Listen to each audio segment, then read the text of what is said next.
I didn't see a lot of web help, so I'm going to post this for fellas putting their dash cams and their Silverados.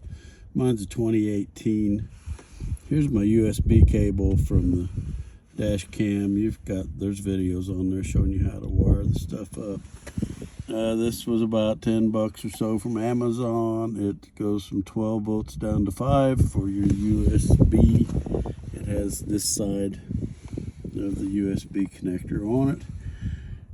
Fuse tap down here to wire it in. Handy little device. Now you just add the fuse for your circuit. Mine is the heated steering wheel circuit, so if it screws it up, it'll be least amount of damage. There's a stud right here. I just put a nut, found a nut that fit it, and made me a ground cable for the ground side.